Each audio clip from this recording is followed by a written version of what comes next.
There are many times that we lose the forest for the trees, which means to become so focused on the small details that we miss the larger picture or the overall context of a situation. It's like being in a forest and getting so caught up in examining the individual trees that you forget to appreciate the beauty and scale of the entire forest. And sadly, this happens with Purim as well. But if we are clever enough and we prepare in advance, we can appreciate not only the forest, but the individual trees as well. On Purim, we have many mitzvot: Megillah, Mishloach Manot, Matanot Le'Evyonim, of course our costumes, our Seudah, and so on and so forth. But we sometimes forget the magical ability of the entire underlying theme of the Megillah, and that is prayer, tefillot. Tefillot on Purim are magical, and I'll explain by way of a short story. Many years ago, there was a drought, and the people of the city came to the Baal Shem, requesting that he pray for rain.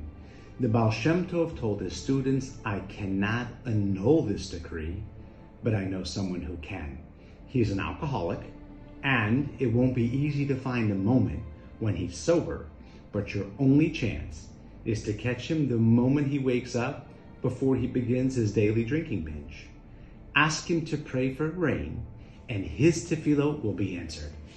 The Baal Shem Tov students traveled to the city where this alcoholic lived and waited for the opportune moment that they could ask him to pray for them. It took several days, but indeed they caught him the moment he woke up in the morning, and they asked him to pray for rain. The man replied, "Why are you asking me to pray? You are great scholars. Who am I? I'm an alcoholic. Leave me alone."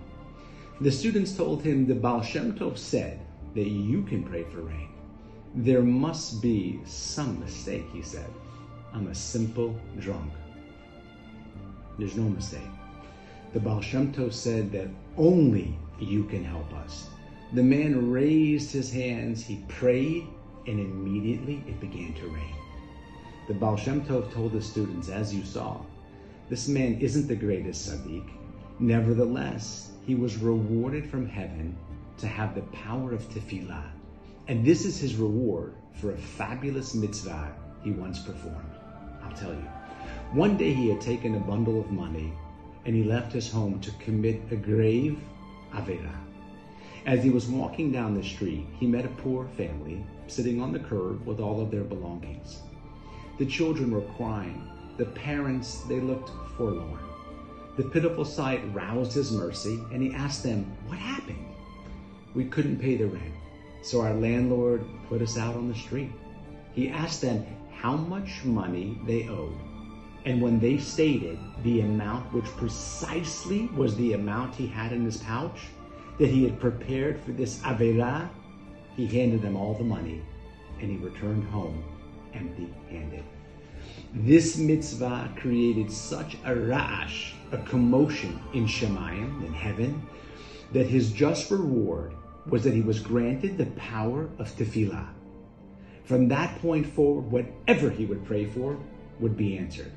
However, since he was a sinful person, there was a fear in Shemayim that he would use this new gift for inappropriate things. It was then decreed in Shemayim that he be a drunk.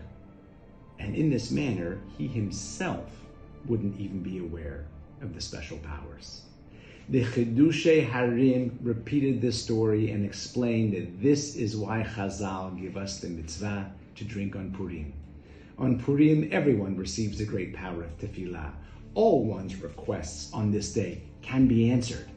To conceal the great gift, Chazal decreed that the people on Purim should drink.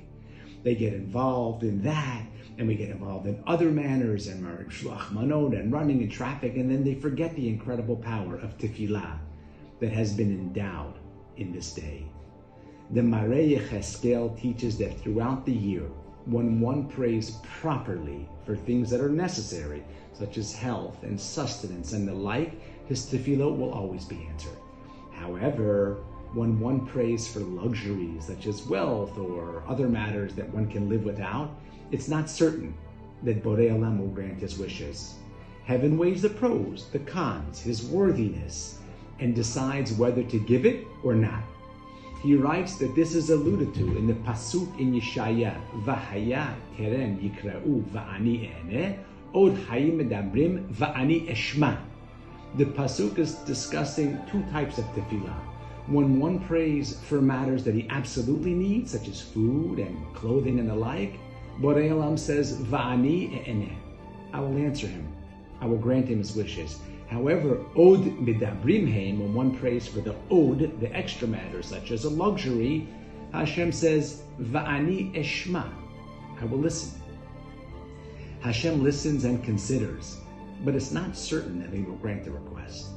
Purim is the exception. Organize your family, men, women, and children, either tonight after the Ta'anit, or early tomorrow morning before the day gets harried, or call your Seudah for 1 hour prior. Set your table with Sifrei Tehillim. Be mechalek, all 150 chapters. If you feel it's too big or too much, split it with other family members in a different location, a different state, but get it done. Because you can make the same ra'ash in Shemayim. Pray from the depths of your heart, and your tefillot will absolutely be answered. It's game time. Purim Sameach.